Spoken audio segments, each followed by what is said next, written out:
햇살이 교실 창문을 넘어 희미하게 비치던 점심시간.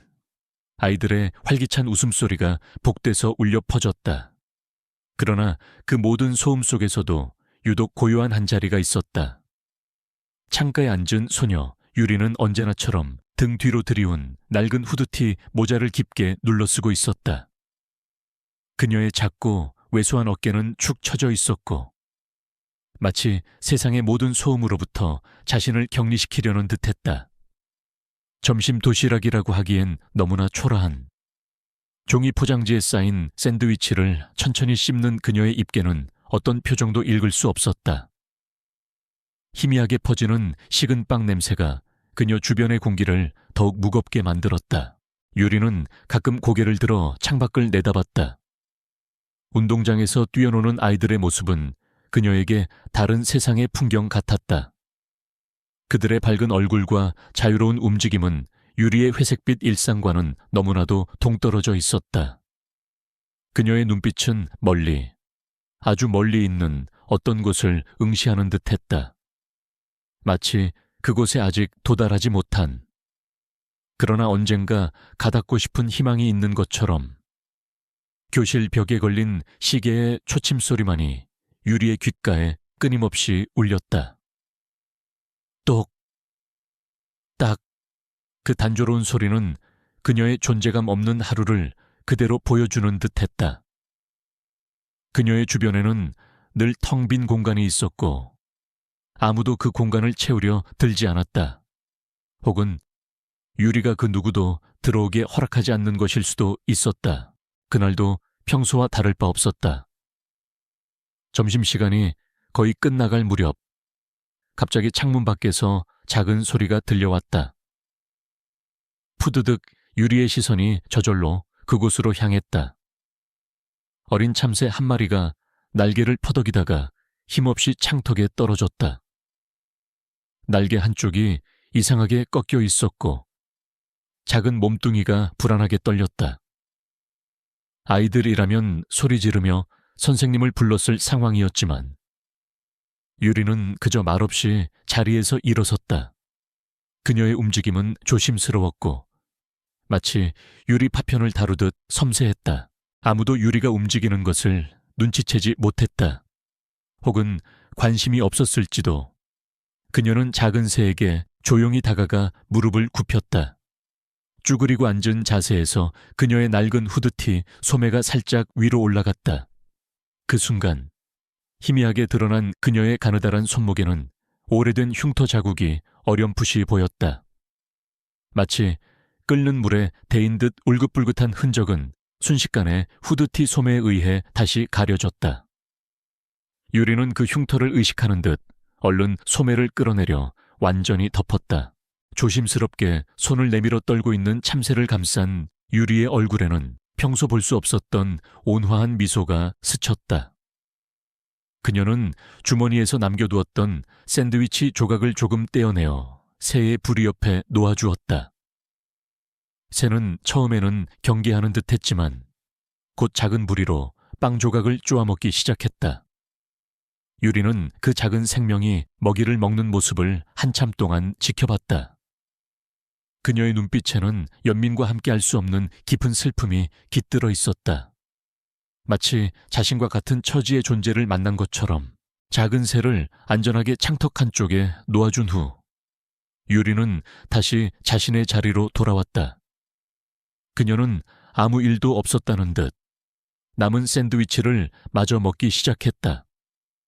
그러나 방금 전의 행동은 그녀의 내면에 숨겨진 연약함과 동시에 강인한 면모를 보여주는 작은 순간이었다. 그녀는 샌드위치를 먹다 말고 깊숙이 숨겨진 낡은 후드티 안쪽으로 손을 집어넣었다. 거기에는 오래된 은색 목걸이가 그녀의 심장 가까이에 닿아 있었다. 닳고 달아 문양이 희미해진 그 목걸이는 그녀의 현재 생활과는 너무나 이질적인 섬세하고 오래된 장식품이었다. 유리는 아무도 모르게 그 목걸이를 손가락으로 매만졌다. 그 움직임 속에는 그리움과 함께 어떤 간절한 염원이 담겨 있는 듯했다. 그것은 마치 그녀의 과거와 현재를 이어주는 유일한 끈처럼 보였다. 점심시간 종료를 알리는 벨소리가 요란하게 울렸다. 아이들은 각자의 자리로 돌아가기 시작했고 유리는 다시 한번 세상 속으로 숨어들었다. 그녀의 후드티는 여전히 깊게 드리워져 있었고 그녀의 어깨는 여전히 작고 왜소했다. 누구도 그녀의 행동을 눈치채지 못했고 누구도 그녀가 무엇을 숨기고 있는지 알지 못했다. 그러나 공기 중에는 희미하게 스쳐 지나가는 알 수 없는 냄새와 함께 무언가 심상치 않은 일이 벌어질 것 같은 묘한 긴장감이 감돌기 시작했다. 그날의 일상적인 풍경은 곧 다가올 폭풍 전의 고요함일 뿐이었다. 제2장 불쾌한 냄새와 고집스러운 저항, 총투 MV, 라쿠 치유, 이바 수캉, 추충, 좌우 며칠이 지났다. 유리의 고요함은 여전했지만 교실 안의 공기는 미묘하게 변하고 있었다. 평소라면 아이들의 발랄한 에너지만 가득했을 공간에 이제는 어딘가 불쾌하고 희미한 냄새가 섞여들기 시작했다. 처음에는 누군가 도시락을 흘렸나 혹은 환기가 잘 안 되나 싶었다. 하지만 냄새는 점점 더 짙어졌고 그 근원지는 명확하게 유리를 향하고 있었다. 특히 그녀의 낡은 후드티에서 강하게 풍겨 나오는 듯했다. 담임 선생님 이혜진은 처음에는 그 냄새를 애써 무시했다. 새로 부임한 지 얼마 되지 않아 학기 초의 분주함에 정신이 없었고 조용히 자기 자리만 지키는 유리는 오히려 신경 쓸 일이 적은 학생이었다. 하지만 냄새는 점차 그녀의 코를 자극했고 급기야 다른 아이들까지 수군거리기 시작했다. 수업 시간에 아이들이 코를 킁킁거리거나 은근히 유리를 쳐다보는 모습이 혜진의 눈에 띄었다. 그녀는 내심 불편했지만 아이들의 정서에 예민하게 반응하는 편이라 섣불리 유리를 나무랄 수 없었다. 혹시 가정 형편이 어려운 것은 아닐까? 아이가 상처받을까봐 조심스러웠다. 날씨는 점점 더 더워지고 있었다. 늦봄의 햇살이 창문을 넘어 교실 안으로 쏟아졌고 오후만 되면 땀이 송골송골 맺힐 지경이었다.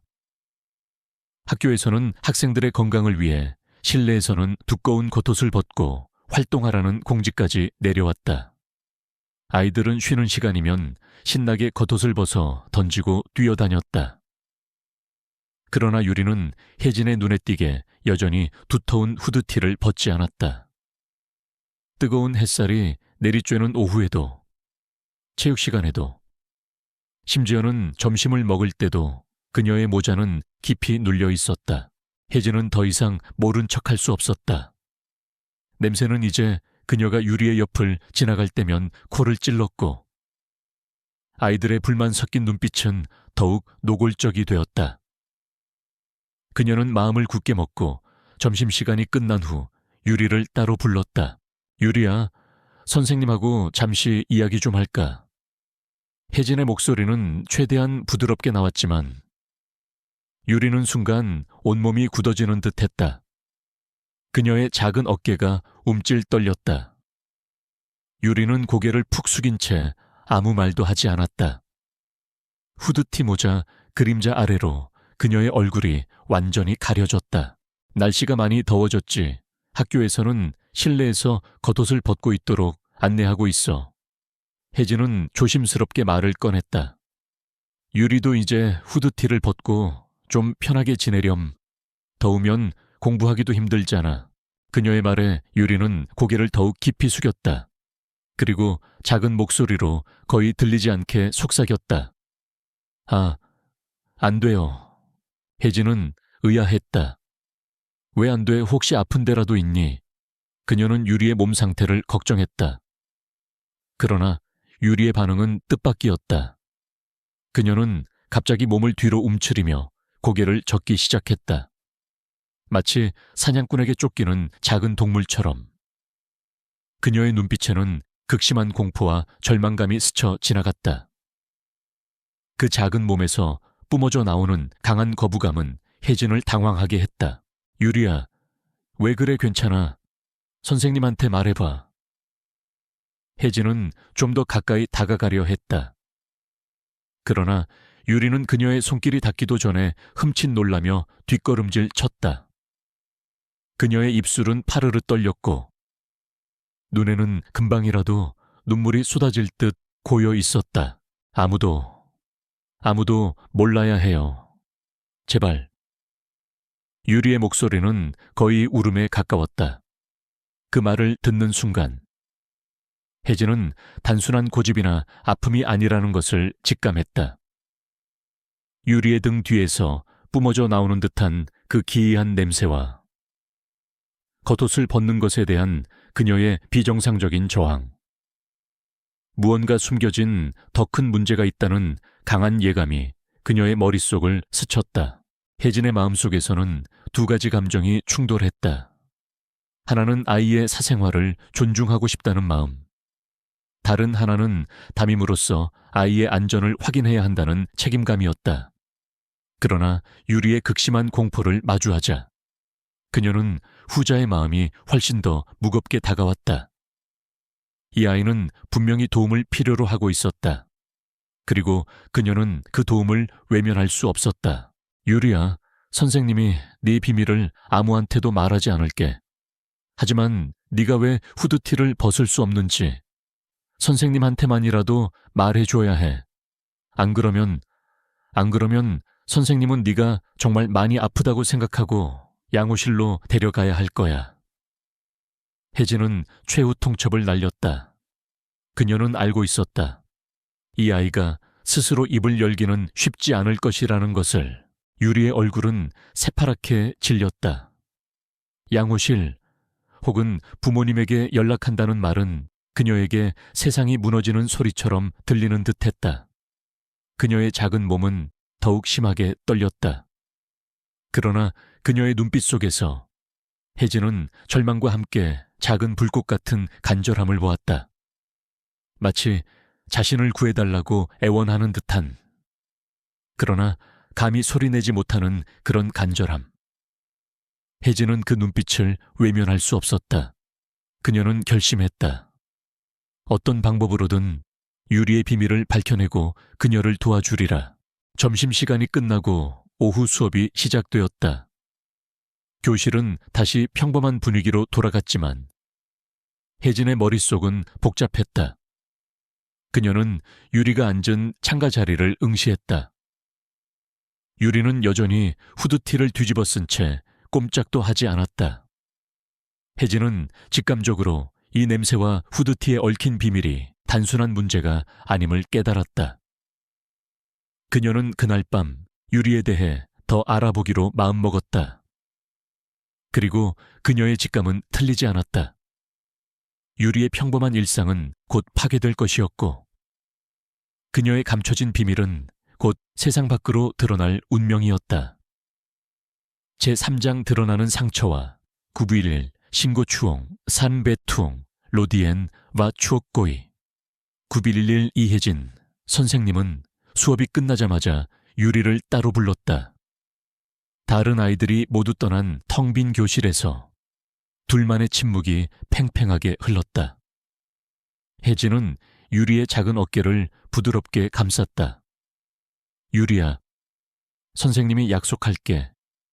네가 말하는 모든 비밀은 선생님과 너, 그리고 아무도 모를 거야. 하지만 네 몸에서 나는 냄새와 네가 후드티를 벗지 않는 이유가 너무나 걱정돼.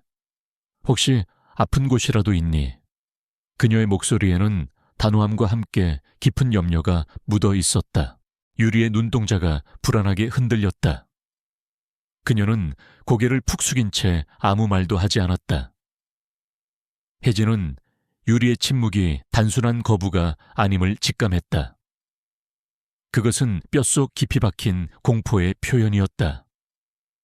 그녀는 더 이상 기다릴 수 없었다. 유리야, 선생님이 널 양호실로 데려갈게. 그곳에선 아무도 없어. 선생님이 직접 네 상태를 확인할 거야. 유리는 그 말에 화들짝 놀라며 뒷걸음질 쳤다. 안 돼요, 안 돼요. 선생님 아무도 보면 안 돼요. 그녀의 목소리는 절규에 가까웠다. 혜진은 유리가 이토록 필사적으로 거부하는 이유가 단순한 수줍음이나 불안감을 넘어선 것임을 깨달았다. 이 아이는 무언가 심각한 것을 숨기고 있었다. 혜진은 유리의 손을 잡고 조용히 양호실로 이끌었다. 다행히 양호 선생님은 연수 관계로 자리를 비운 상태였다. 혜진은 문을 걸어 잠그고 유리를 침대에 앉혔다. 양호실 특유의 소독약 냄새가 유리의 몸에서 나는 불쾌한 냄새와 뒤섞였다. 혜진은 심호흡을 한번 하고 유리의 앞에 무릎을 꿇었다. 유리야, 괜찮아. 아무도 없어. 선생님은 그저 네가 다치지 않았는지 확인하고 싶을 뿐이야. 혜진은 최대한 부드러운 목소리로 속삭였다. 그녀는 유리의 눈을 똑바로 바라보며 신뢰를 주려 애썼다. 유리의 눈동자는 여전히 불안하게 떨렸지만 혜진의 진심을 느낀 듯 서서히 눈물을 글썽이기 시작했다. 이내 커다란 눈물방울이 그녀의 뺨을 타고 흘러내렸다. 결국 유리는 작은 몸을 떨며 천천히 후드티의 지퍼를 내렸다. 그 순간 혜진의 코를 강하게 찌르는 역겹고 비릿한 냄새가 방 안에 가득 퍼졌다. 혜진은 순간적으로 숨을 멈췄다. 유리가 후드티 안쪽에 두른 겹겹이 쌓인 낡고 누런 붕대들이 드러났다. 붕대들은 피와 진물로 얼룩져 있었고 그 사이로 검붉은 자국들이 선명하게 보였다. 마치 오랫동안 방치된 상처에서 나오는 악취 같았다. 혜진은 망설이지 않고 조심스럽게 붕대를 풀기 시작했다. 한 겹, 두 겹. 붕대가 벗겨질수록 끔찍한 광경이 드러났다. 유리의 작은 허리와 갈비뼈 부근에는 크고 깊은 상처가 시퍼렇게 멍들어 있었고 일부는 이미 골마터져 고름과 피가 흘러내리고 있었다. 육안으로도 확연히 보이는 심각한 감염 상태였다. 혜진의 얼굴은 순식간에 새파랗게 질렸다. 그녀는 자신의 두 눈을 믿을 수 없었다. 어떻게 어린아이가 이런 상처를 입고 이렇게 오랫동안 방치될 수 있을까? 유리야, 이 상처 언제부터 이렇게 된 거야? 혜진의 목소리는 떨렸다. 그녀는 손을 들어 유리의 뺨에 맺힌 눈물을 닦아주었다. 유리는 고통과 공포로 일그러진 얼굴로 작은 목소리로 속삭였다. 아빠가 때렸어요. 혜진은 그 말을 듣는 순간 머릿속이 텅 비는 것 같았다. 아빠라는 단어는 그녀에게 큰 충격으로 다가왔다. 이것은 단순한 사고가 아니었다.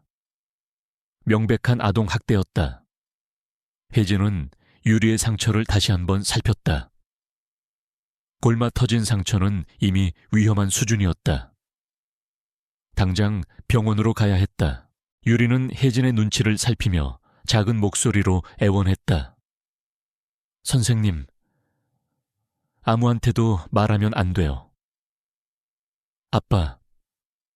아빠가 알면 저를 더 때릴 거예요. 제발요. 그녀의 눈빛에는 아빠에 대한 극심한 공포가 그대로 담겨 있었다.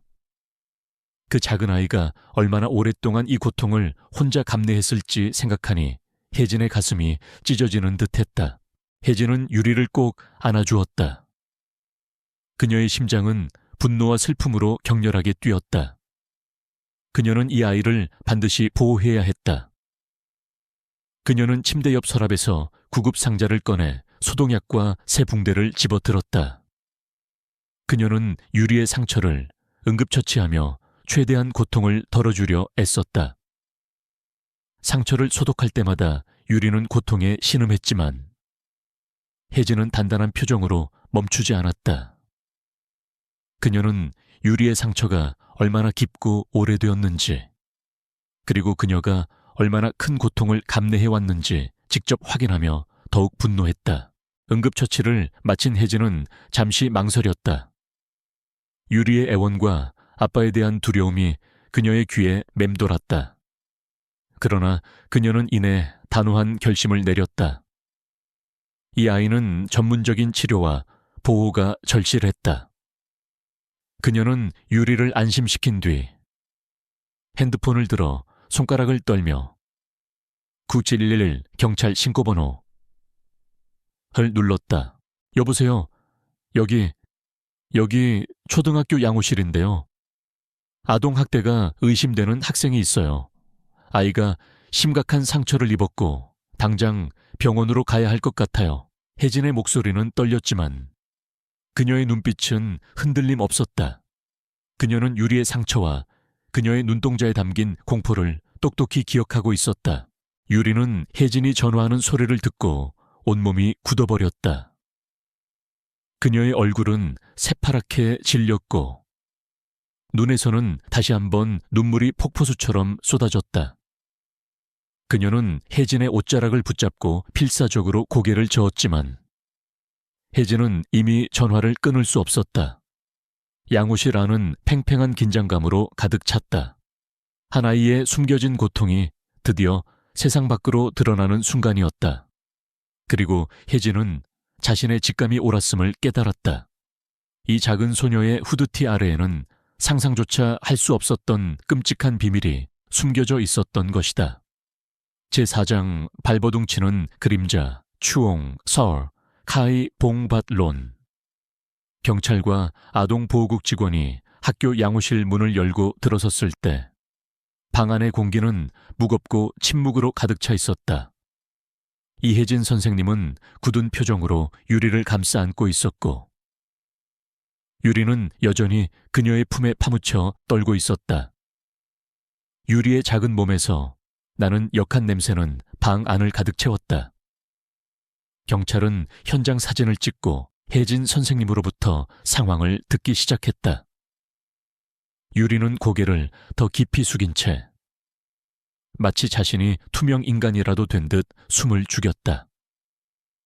그녀의 눈빛은 공포와 함께 낯선 이들에 대한 극도의 경계심으로 빛났다. 그녀는 다시 혼자가 되었다는 사실에 더욱 움츠러들었다. 양호실을 떠나 경찰서로 향하는 길은 유리에게 고문과도 같았다. 경찰차의 사이렌 소리는 그녀의 귓가를 찢을 듯 울렸고 차창 밖으로 스쳐 지나가는 건물들은 마치 자신을 쫓아오는 거대한 그림자처럼 느껴졌다. 경찰서에 도착하자 유리는 낯선 공간과 차가운 공기에 압도당했다. 그녀는 신문실이라는 작은 방으로 안내되었다. 방 안에는 딱딱한 의자와 테이블만이 놓여 있었고 벽은 온통 회색빛이었다. 혜진 선생님은 법적인 절차 때문에 신문실 안으로 들어갈 수 없었고 유리는 생전 처음으로 혼자서 낯선 어른들의 질문에 직면해야 했다. 경찰 수사관은 처음에는 부드러운 목소리로 유리의 이름을 묻고 나이를 확인했다. 하지만 유리는 꿀먹은 벙거리처럼 입을 다물었다. 그녀의 눈은 테이블 위를 응시하거나 허공을 헤매거나 할 뿐 수사관의 얼굴을 똑바로 마주하려 하지 않았다. 수사관은 인내심을 갖고 질문을 이어갔다. 유리야, 상처는 어떻게 생긴 거니? 누가 널 때렸니? 그 질문에 유리의 몸은 순간적으로 경직되었다. 그녀는 온몸을 웅크리며 작은 목소리로 아무도 안 때렸어요. 라고 중얼거렸다. 그녀의 목소리는 너무 작아서 거의 들리지 않았다. 수사관은 다시 한번 물었지만 유리는 고집스럽게 침묵을 지켰다. 그녀는 아빠라는 단어를 입 밖에 내는 것조차 극도로 두려워했다. 그녀에게 아빠는 사랑과 보호가 아닌 폭력과 공포의 상징이었다.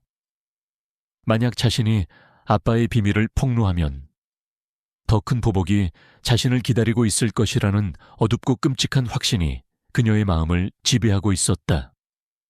그녀는 스스로를 보호하기 위해 그리고 아마도 가족이라는 깨져버린 환상을 지키기 위해 침묵을 선택한 것이었다. 신문실 밖에서 이 모든 상황을 지켜보고 있던 이혜진 선생님의 마음은 찢어질 듯 아팠다. 그녀는 유리가 느끼는 공포를 생생하게 느낄 수 있었다. 하지만 그녀는 아무것도 해줄 수 없었다.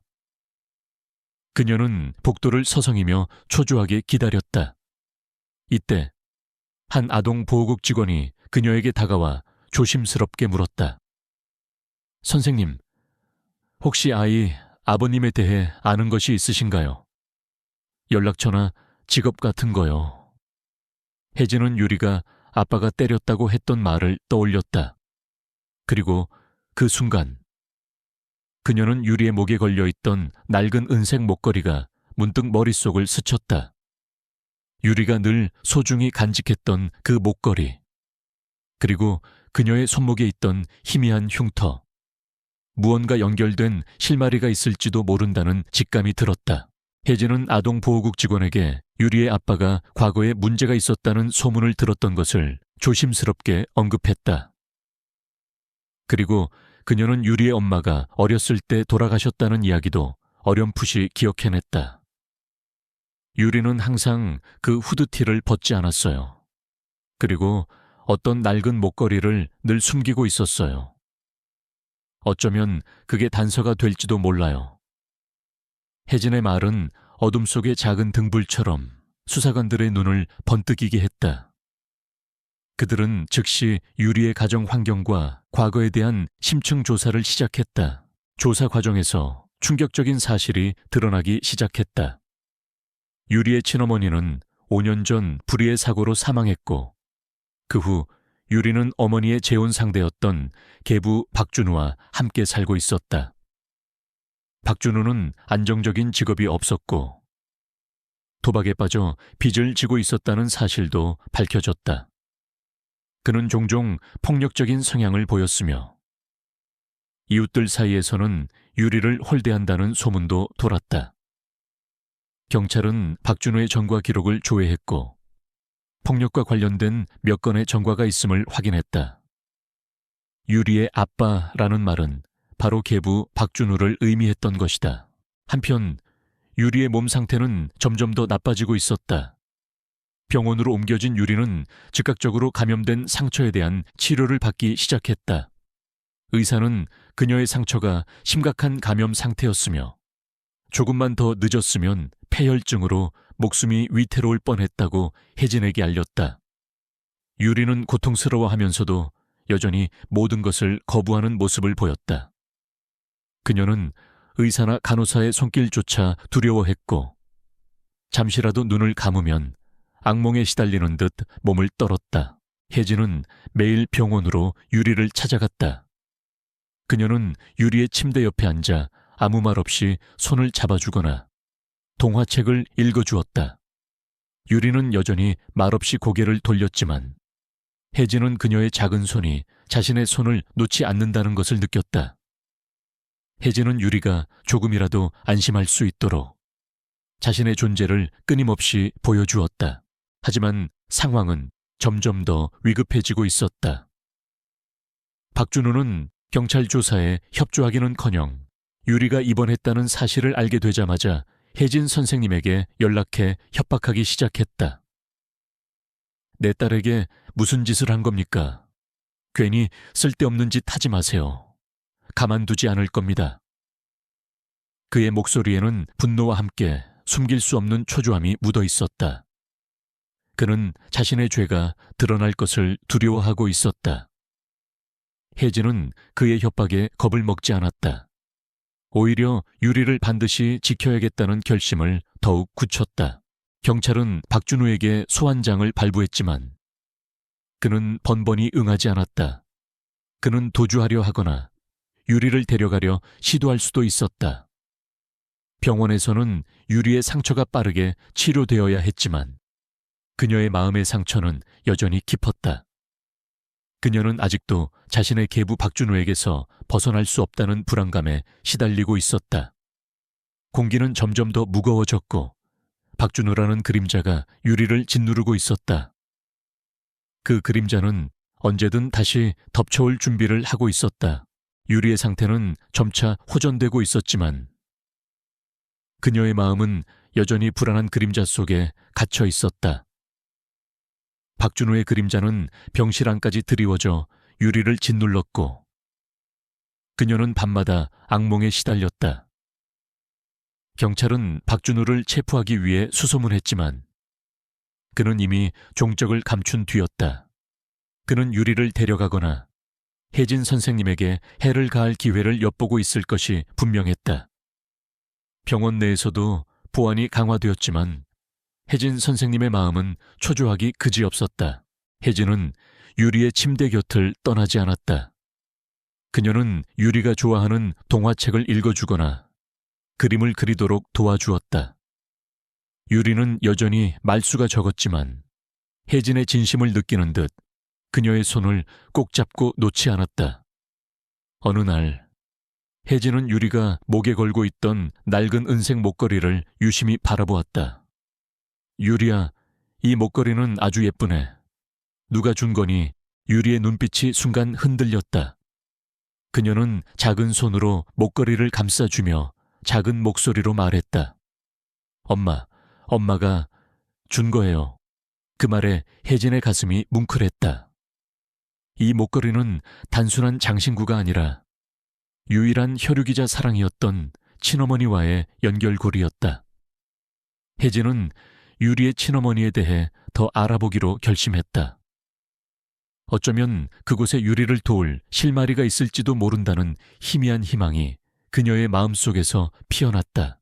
혜진은 퇴근 후 유리의 친어머니에 대해 조용히 조사하기 시작했다. 그녀는 유리의 어머니가 생전에 살던 동네를 찾아갔고 옛 이웃들을 수소문했다. 예상대로 유리의 어머니는 생전에 착하고 온화한 사람이었으며 유리를 끔찍이 사랑했다는 이야기를 들을 수 있었다.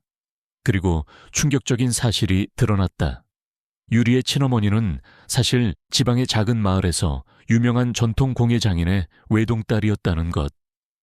그녀는 도시로 나와 평범한 삶을 살았지만 그녀의 친정은 대대로 내려오는 유서 깊은 공예 기술을 가진 유산이 깊은 가문이었다.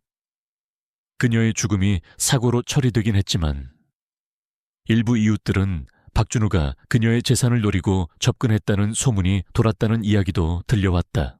혜진은 이 정보를 가지고 경찰 수사관과 아동보호국에 알렸다.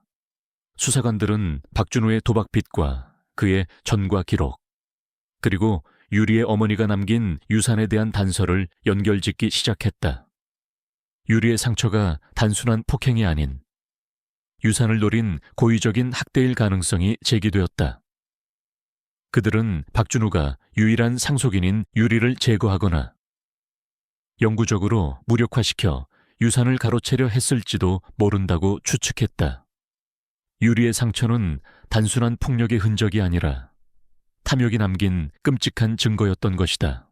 이때 혜진은 뜻밖의 연락을 받았다.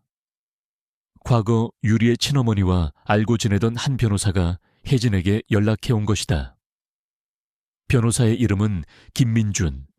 그는 유리의 어머니가 생전에 박준호의 수상한 행동을 의심하며 상담을 요청했던 기록을 가지고 있었다. 김민준 변호사는 유리의 어머니가 혹시 모를 상황에 대비해 자신의 모든 유산과 유리에 대한 양육권을 특정 법무법인에 신탁해 두었으며 이를 박준호에게 알리지 않으려 했다는 사실을 혜진에게 알려주었다. 그러나 박준호는 이 사실을 어떻게든 알아내고 유리를 압박해 신탁을 해지하려 했던 것으로 보였다. 유리의 몸에 난 상처는 바로 그 과정에서 생긴 것이었다. 김민준 변호사는 혜진 선생님과 함께 유리의 병실을 찾아왔다. 그는 유리의 작은 손을 잡으며 조용히 말했다. 유리야, 네 어머니는 너를 정말 사랑했단다.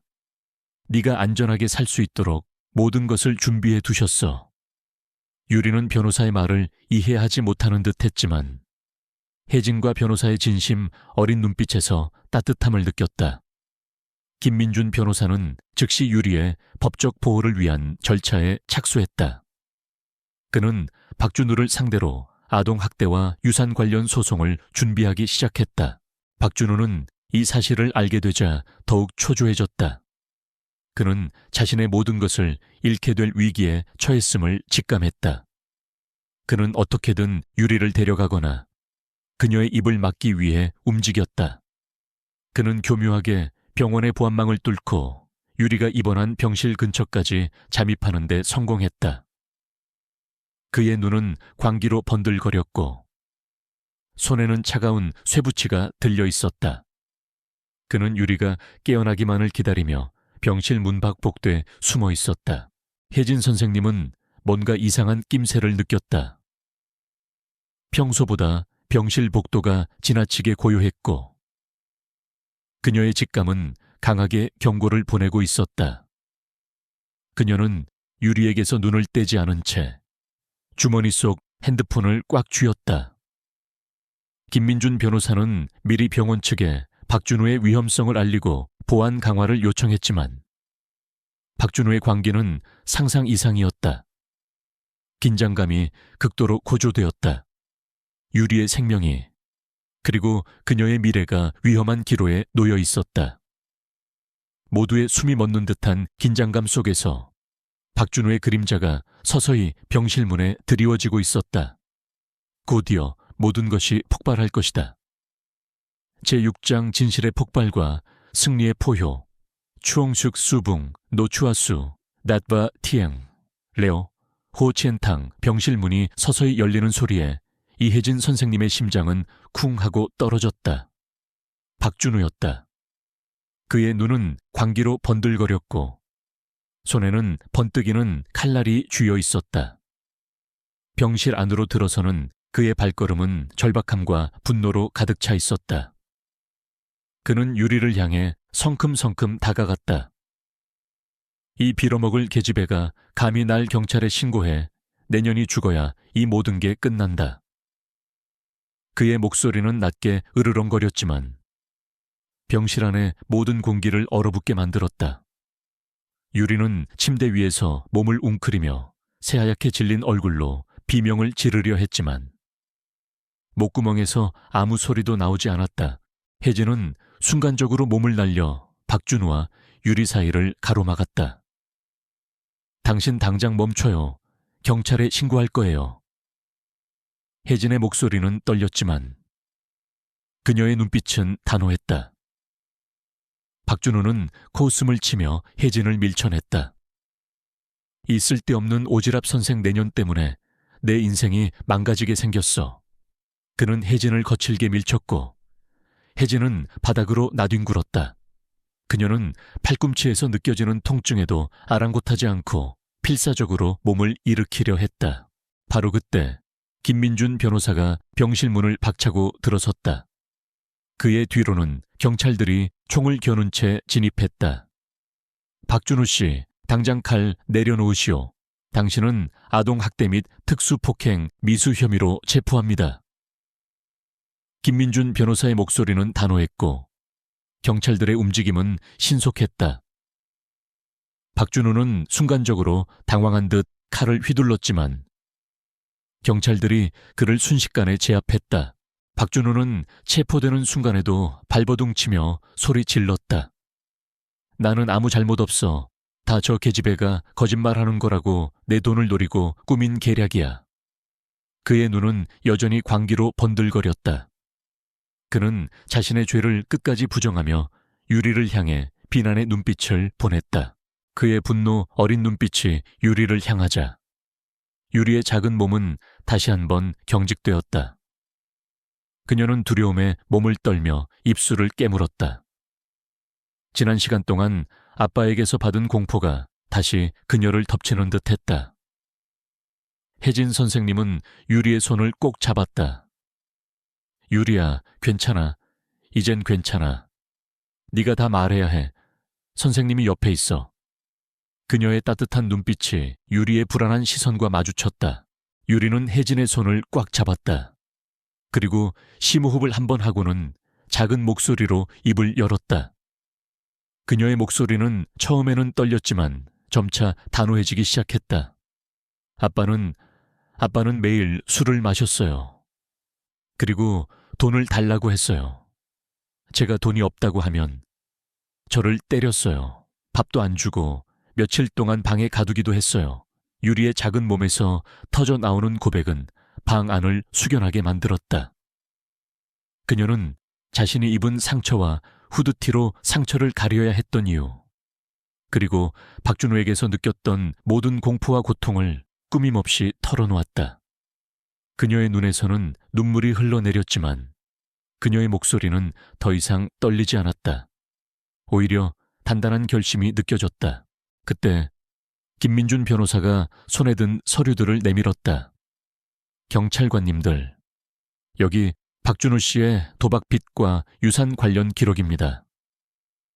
유리의 어머니께서는 이미 박준호 씨의 수상한 행동을 눈치채고 유산과 유리의 양육권을 신탁해 두셨습니다. 유리가 입은 상처는 단순히 폭행이 아니라 유산을 가로채기 위한 고의적인 학대임이 명백합니다. 변호사의 말은 결정적인 증거가 되었다. 수사관들은 유리의 증언과 변호사의 증거를 바탕으로 박준우를 현행범으로 체포했다. 박준우는 발버둥 쳤지만 이미 그의 죄는 명백하게 드러난 뒤였다. 그는 더 이상 변명할 여지도 없었다. 이 모든 상황을 지켜보던 병원 직원들과 뒤늦게 달려온 몇몇 간호사들의 얼굴에는 놀라움과 함께 분노, 그리고 유리에 대한 연민이 교차했다. 그들은 유리의 작은 몸에 숨겨진 끔찍한 비밀을 이제야 알게 되었다. 유리의 진실된 고백과 명확한 증거들이 어우러지자 모든 이들은 그녀의 용기에 경외심을 표했다. 이제 유리의 승리는 단순한 개인적인 승리가 아니었다. 그것은 모든 학대받는 아이들을 대신한 정의의 승리였다. 박준우가 끌려나가는 순간 유리는 창백한 얼굴로 그를 응시했다. 더 이상 그에게서 공포를 느끼지 않았다.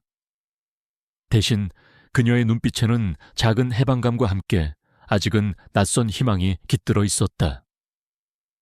혜진 선생님은 유리를 꼭 안아주었다.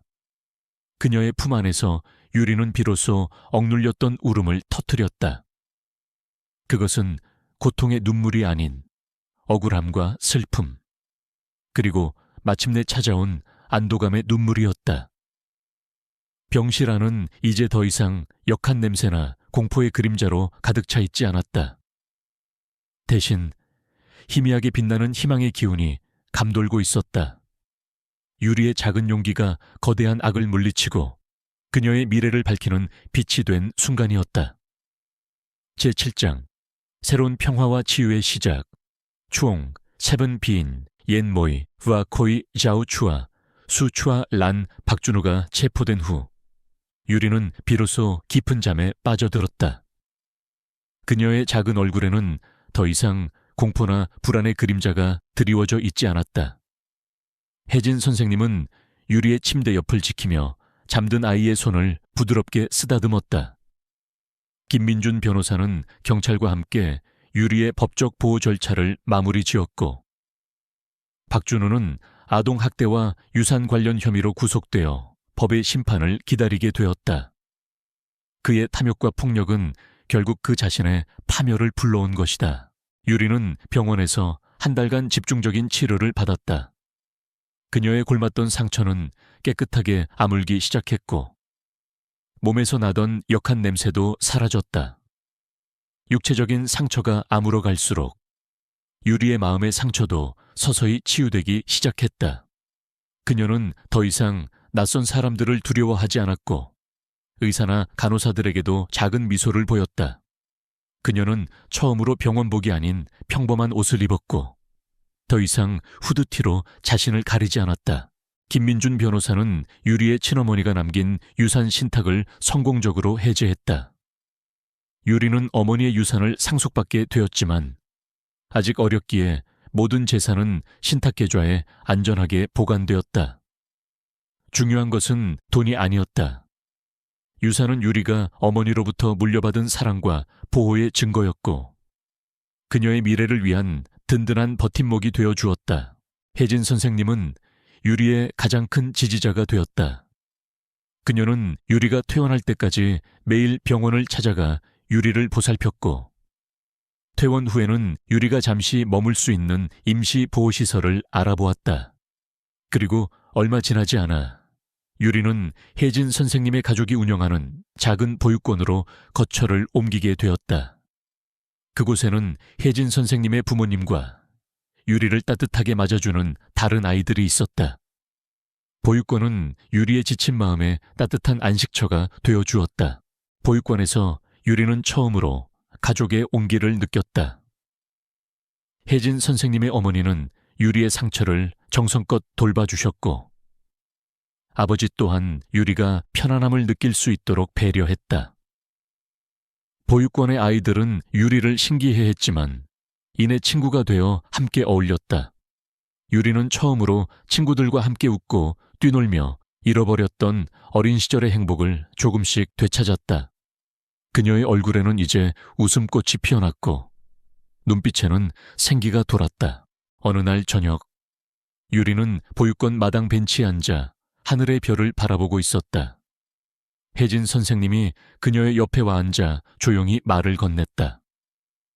유리야, 이제 많이 좋아졌지? 이제는 더 이상 무서운 꿈을 꾸지 않니? 유리는 고개를 끄덕였다.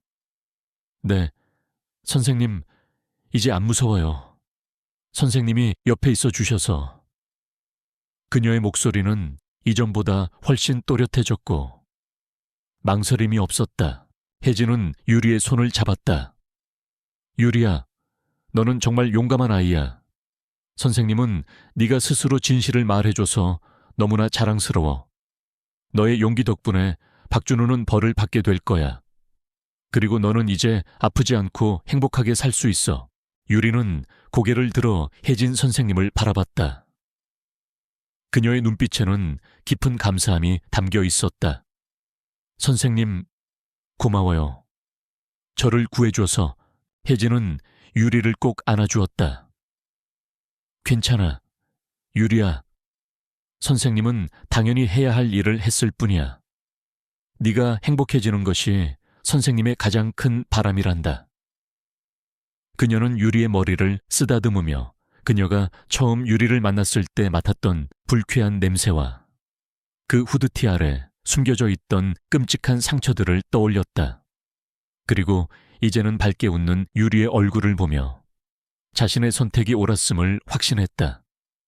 그녀는 단순한 담임 선생님이 아니었다. 유리의 삶을 바꾼 구원자이자 진정한 가족이 되어가고 있었다. 유리의 삶은 이제 새로운 챕터를 시작했다. 그녀는 여전히 과거의 아픈 기억들을 안고 있었지만 더 이상 혼자가 아니었다. 그녀에게는 혜진 선생님이라는 든든한 버팀목과 따뜻한 보육원 가족, 그리고 자신의 미래를 지켜줄 유산이 있었다. 그녀는 후드티를 벗어 던지고 상처를 드러내고 두려움을 이겨내며 세상을 향해 한 걸음 더 나아갔다. 그녀의 새로운 평화는 단순한 안정감을 넘어 진정한 자유와 희망의 시작이었다. 제8장 두 번째 봄. 피어나는 희망, 추옹, 팔뮤와 슈안 투하이. 하이 봉 노로.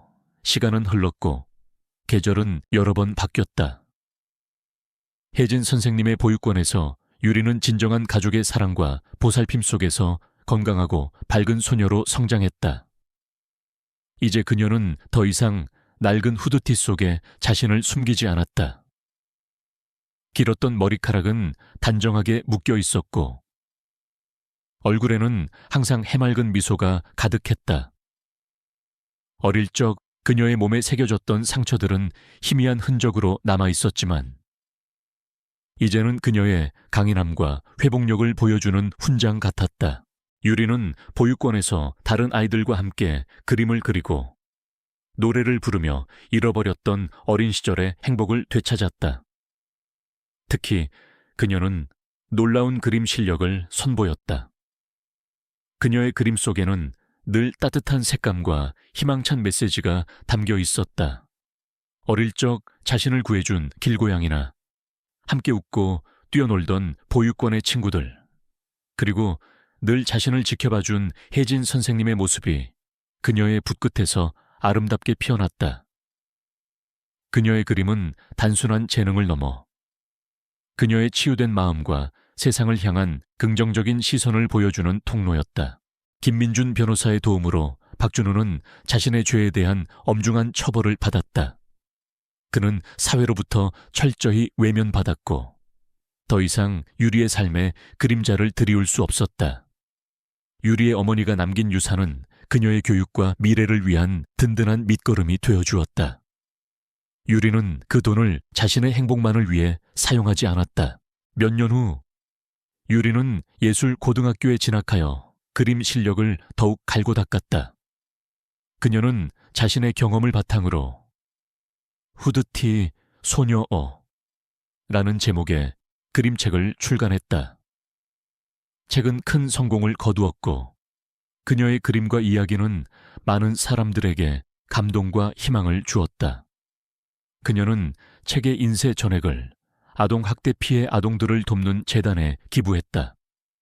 그녀의 행동은 많은 언론의 주목을 받았고 그녀는 어린 나이에도 불구하고 사회에 선한 영향력을 끼치는 인물이 되었다. 어느 화창한 봄날 유리는 혜진 선생님과 함께 어느 작은 마을에 서 있었다. 그곳은 바로 그녀의 그림책 인쇄와 유산의 일부 그리고 그녀의 도움을 받은 수많은 사람들의 후원으로 세워진 희망 보육원이었다. 새로 지어진 보육원은 밝고 따뜻한 색으로 칠해져 있었고 마당에는 아이들이 뛰어놀 수 있는 넓은 잔디밭이 펼쳐져 있었다. 보육원의 한쪽 벽에는 유리가 직접 그린 커다란 벽화가 그려져 있었다. 후드티를 벗은 소녀가 밝게 웃으며 팔을 벌리고 있고 그 주변에는 다양한 동물 친구들과 함께 웃는 아이들의 모습이 담겨 있었다. 선생님, 저 기억나요. 제가 아팠을 때 절 보살펴줬던 그 길고양이요. 유리는 벽화 속 고양이 그림을 가리키며 혜진 선생님에게 말했다. 그 고양이 덕분에 제가 살았어요. 이제 저도 그 고양이처럼 그리고 선생님처럼 다른 친구들을 돕고 싶어요. 혜진 선생님은 유리의 손을 꼭 잡았다. 그녀의 눈가에는 잔잔한 미소가 번졌다. 유리야, 너는 이미 많은 아이들의 희망이 되고 있단다. 내 용기와 사랑이 얼마나 많은 사람들에게 힘을 주는지 아니. 두 사람은 마당에서 뛰노는 아이들의 웃음소리를 들으며 서로를 바라봤다. 유리의 얼굴에는 더 이상 과거의 어두운 그림자가 없었다. 그녀는 강렬한 햇살 아래 진정으로 자유롭고 행복해 보였다. 그녀의 손목에 남아있는 희미한 흉터는 이제 슬픈 기억이 아니라 그녀가 얼마나 멀리 왔는지를 보여주는 삶의 증거였다. 혜진 선생님의 삶 또한 유리를 통해 더욱 풍요로워졌다. 그들은 서로에게 가족이 되어 주었고 세상에 빛을 비추는 존재가 되었다. 해질녘 따뜻한 노을빛이 보육원 마당을 황금빛으로 물들였다. 유리는 아이들과 함께 벽화 아래 서서 노래를 불렀다. 그녀의 목소리는 맑고 청아했으며 노래 가사 하나하나에 희망과 사랑이 담겨 있었다. 하늘에는 별들이 하나둘씩 떠오르기 시작했고 유리의 눈은 그 별들처럼 반짝였다. 그녀는 이제 더 이상 혼자가 아니었다. 그녀는 진정한 사랑과 목적을 찾았고 자신의 빛으로 세상을 밝히는 아름다운 존재가 되었다.